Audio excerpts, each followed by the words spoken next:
Hi everyone, welcome to another episode of It Starts With Action. Today we have Lewis, who is founder of Chit Chat, and he has went through his own experience of depression, and now he is not just better, but he is helping other people through all these charity events he's doing, as well as Chit Chat, and it's so cool to speak to him about mental health and how taking action to change your life can start from something very small, from just talking to someone. So if you're going through anything, like if you have insecurities or anything that's just bringing you down, definitely listen to the whole episode. And yeah, let's just get into it.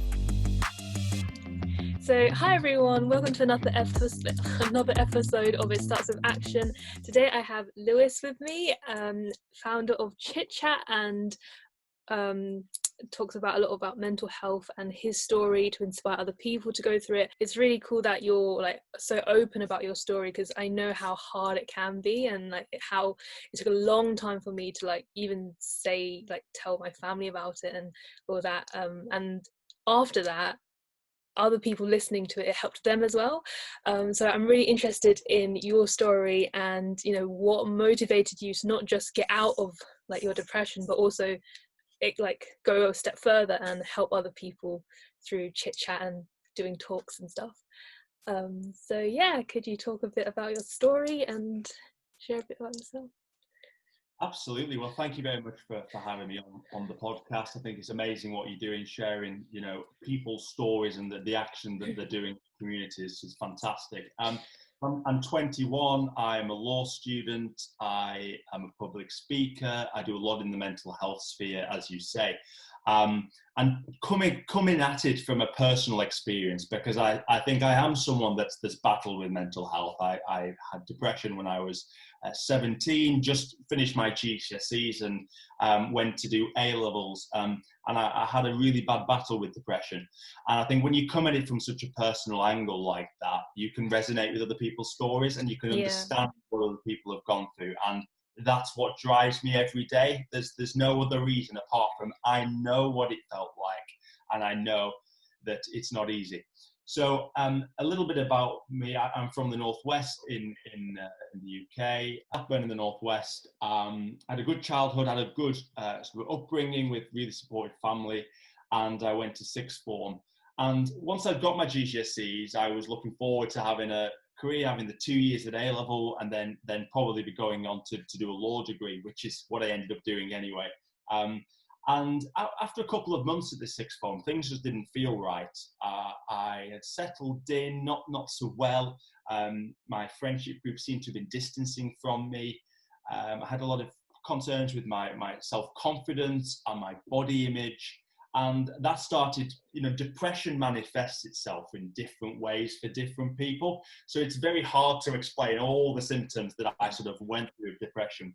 But I think the big things that I started suffering from was, you know, lack of social interactions with other people, not wanting to connect and get together with friends and family, you know, staying up really late and staying in really late, and just my sleeping pattern was really, really messed up.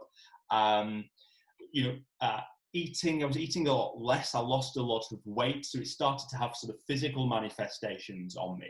And I just think it just didn't feel right. Something didn't feel right. My usual outgoing, bubbling self, I then became quite an introverted, quite shy, quite self-conscious person, which isn't what I am today. And it certainly wasn't what I was before the depression. It controlled every part of my life.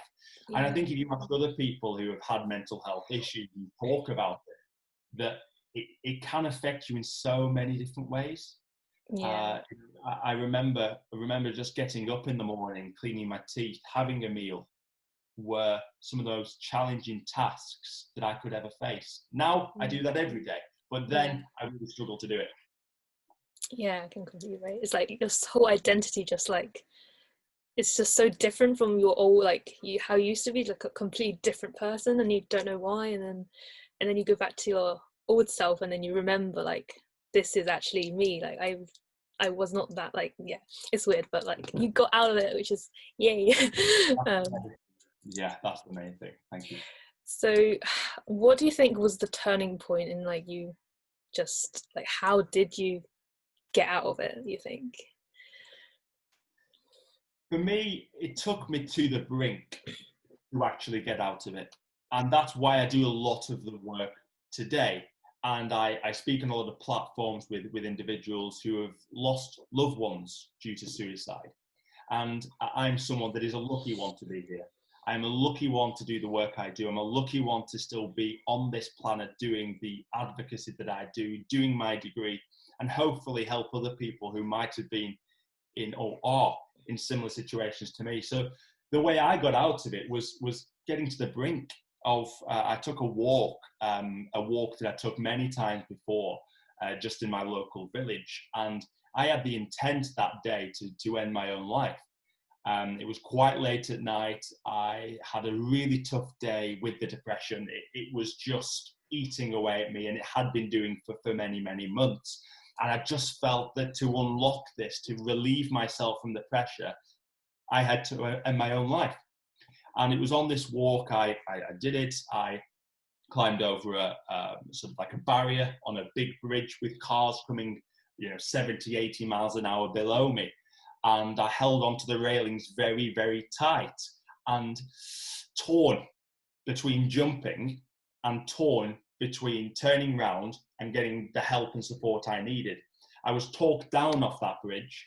And as you said, when you're in that, that mindset and really struggling, you can't really come to terms with what you're going through. It's a very weird and surreal experience. But as I look back now, I'm just so thankful that I didn't take that jump.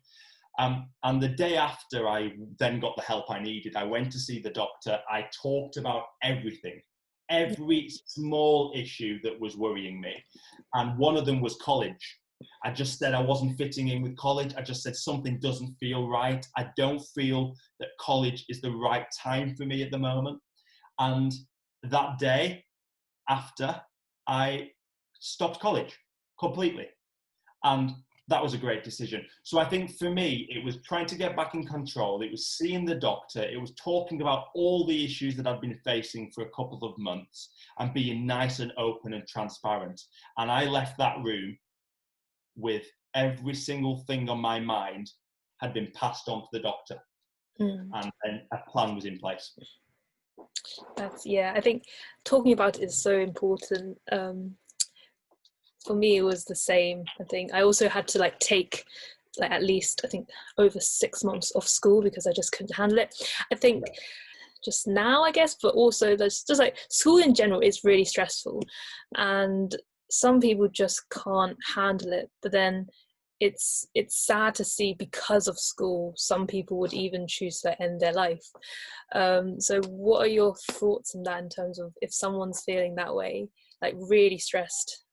Should they just talk to people? Is there anything else that you found helpful?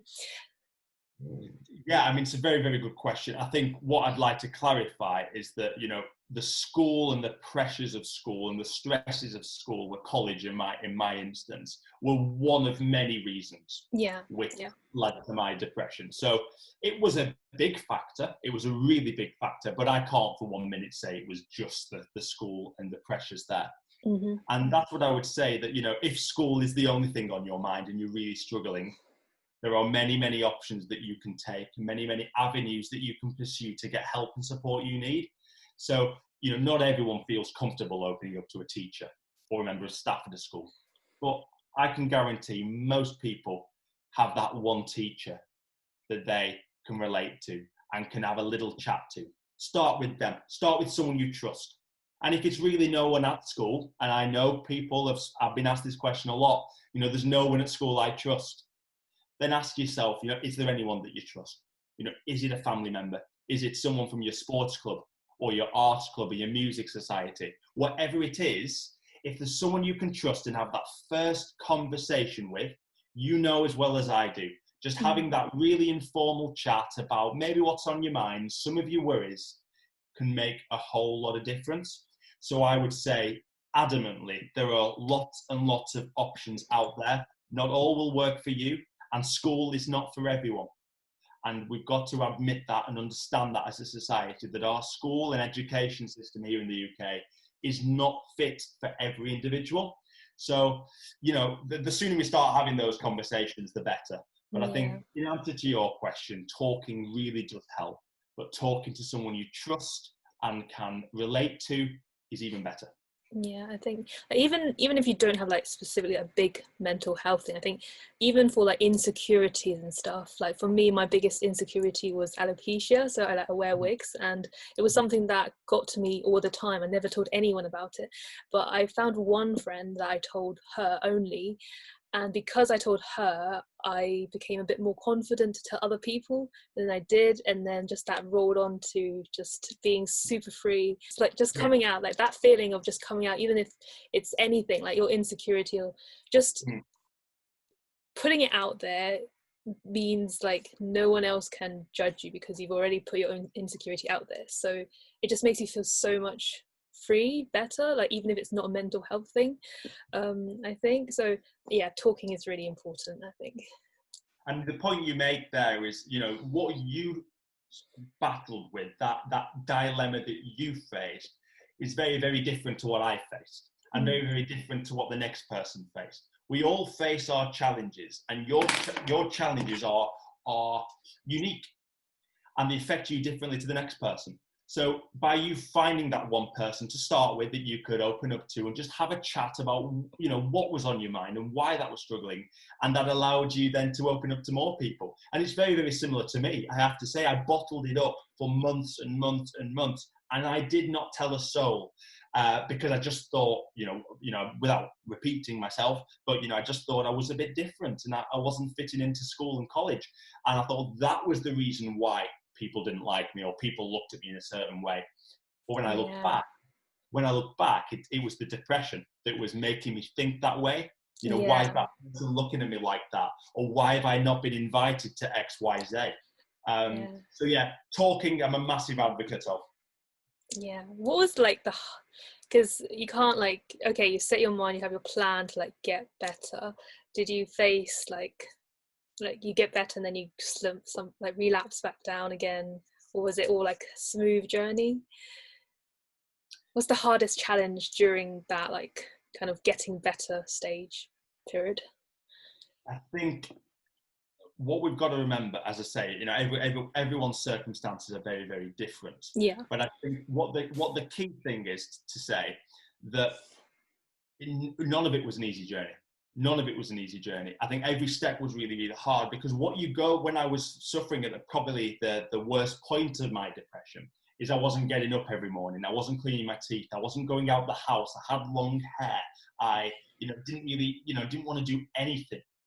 To go from doing nothing to then start baby stepping, to know that, right, I am setting a goal that in September of 2016, I will start my sixth form again. And I quit college in the March. So that was March, April, May, all the way to September. So 6 months, 7 months of looking after myself, of trying to take baby steps to get to that position. But if you'd have told me in that March time that in 6, 7 months you'd be back at sixth form, 5 days a week, 9 till 4, doing studies again, A-levels, which are very, very difficult, I wouldn't have believed you.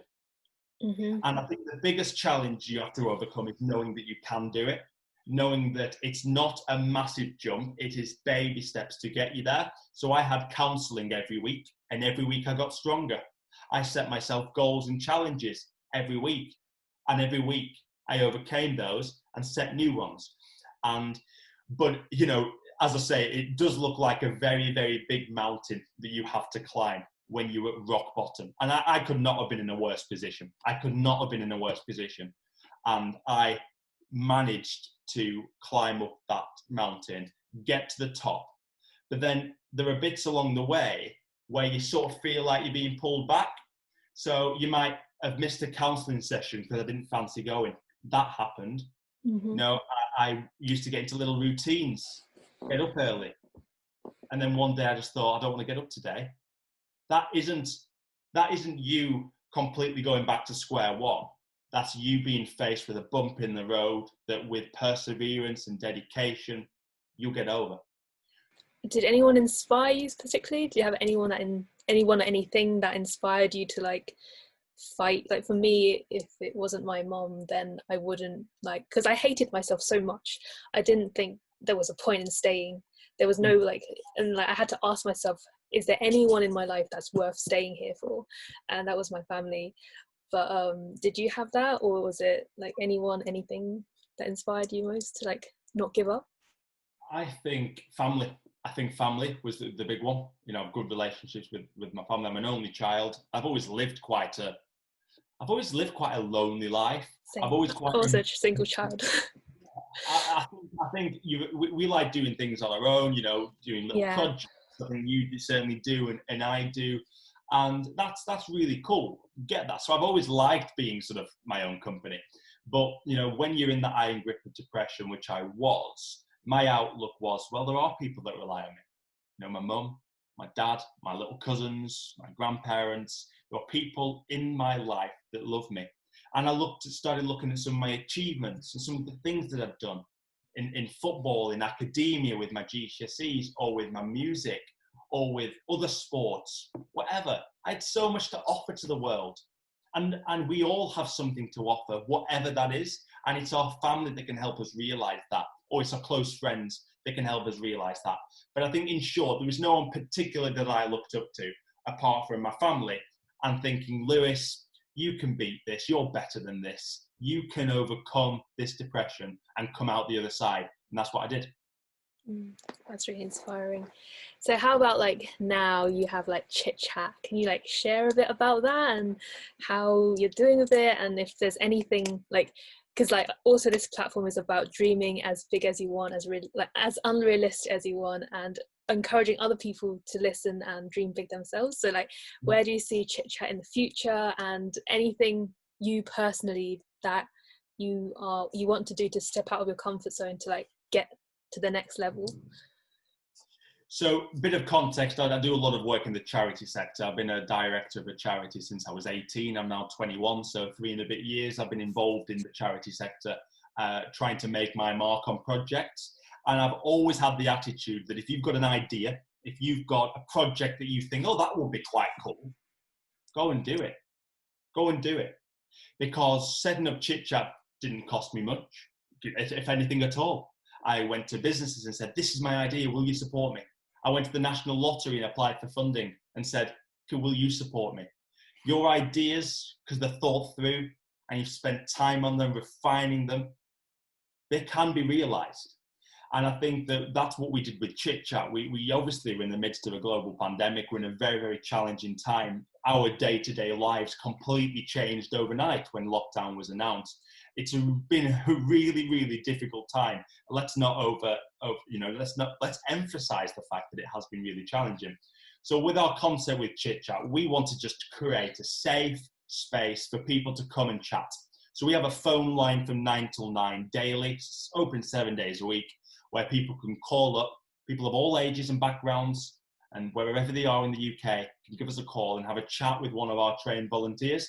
And we also have a big social media community as well, which is all about positivity, about good news, about sharing other people's stuff. So we collaborate with comedians, with influencers, with musicians, just to have a really feel-good environment, which is what's been missing. So, yeah, our mission at Chit Chat is to connect the nation through conversation. You know, a power of a chat, as we've discussed today, a power of a conversation should not be overlooked.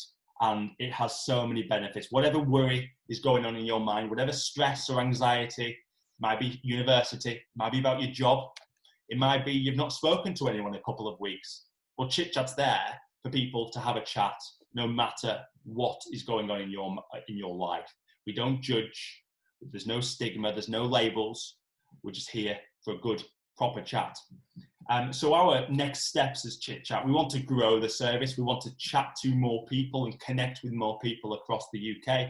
We want to develop great partnerships with brands and councils and projects, and just to, I think, grow this environment, this positivity that we've unlocked over the last 8 weeks. I think there's great potential on universities, in universities to launch Chit Chat and just provide a place for students to go and feel comfortable in chatting about whatever's on their mind. So yeah, it's been really good. It's been really busy. It's been really exciting. And what I'd say to people out there who might have an idea in terms of social activism, they might have a concept that helps homeless people in their community, it might be a concept that helps the lonely or helps those with mental health issues. Whatever it is, try and do it, or get involved with a project that already exists in your area. There's nothing stopping you, because there are those people in this world that sit behind the keyboard and criticize other people for doing things. But then there's this people in the world that gets up off their backside, goes out the front door and makes change.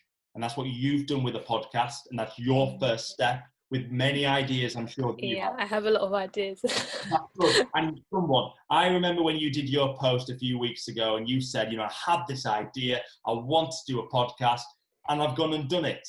And that's the attitude that I think I want to see more of in this country. Yeah, and also I think that's why kind of this podcast it starts with action, to encourage people to just go and take action. Because I was always a dreamer, everything I wished I would do it, but I would never do it. But it all, people say it all starts with a dream, but it doesn't start with a dream, it starts with action, which is how the idea came up. To see though, it's great to see, because there's so many young people out there that are doing great stuff, and whatever it is, whatever field it is. And there's also a lot of young people out there that have ideas, that have something they want to make a difference in. And, I hope this last couple of weeks, couple of months in lockdown has got people's creativity flowing, and we might see some other sort of ideas come out into fruition. Yeah, so this time is not all bad. Everyone stay positive. It's lots of opportunities out there, or go and create your own opportunities. Absolutely. Completely agree. But 30 minutes is up, so I won't take any more of your time. But how can people come and find you if they want to chat, or find you personally, or so Chit Chat, we have all the social media platforms pretty much. I think we do. It's at Chit Chat Britain is our @ handle. You can find us on there and follow our work. And we've got lots of opportunities for people to get involved as well, whether that's volunteering, whether that's being ambassadors and sharing our work, and lots of opportunities to come, because there's a lot of young people that might not be, confident enough to maybe lead a project on their own. But there are a lot of people out there with brilliant ideas that can come involved in a project, with me. I'm 21, and our team are quite young and enthusiastic as well. And we want people to get involved. So lots of opportunities. And then on a personal level, Lewis Alexander Baxter, you can just find me I'm on Twitter, and I'm also on Instagram. Link it all in the description box and stuff. So thank you so much. Honestly, it's been great to talk to you. I've always wanted to talk to you, because I followed you on LinkedIn before you launched Chit Chat, and then a few weeks later you just launched Chit Chat. I was like, wow, that is so cool. And you're in uni, and it's oh, I wish I could do that. And, but it was super cool to chat, and thank you so much. And if anyone needs to have a chit chat, then go and reach out to Chit Chat. Yes, that's what we're there for. Great to see what you're doing, and I'll look forward to hearing the other podcasts and other guests that you've got lined up. It's a great concept, and it all starts with action. It definitely does. Well done. It all starts with action, and go and talk to people if you need to. And so I'm going to end the podcast, and thank you, everyone. I hope everyone enjoyed that episode and found it inspiring. Remember that Chit Chat is here for you. I'm here for you. Lewis is here for you. There's always going to be someone here for you if you need to chat, if you need to talk. Do not bottle it up like we did before. I wish I never bottled it up and just spilled the beans right away. But just remember that if you're going through something, it's going to be good. You're going to realise that it might be the best thing that ever happened to your life, and you're going to come out of it so much stronger. And if you want to chat, if you want to share your story, then reach out to me on Instagram or YouTube or LinkedIn. And until next time.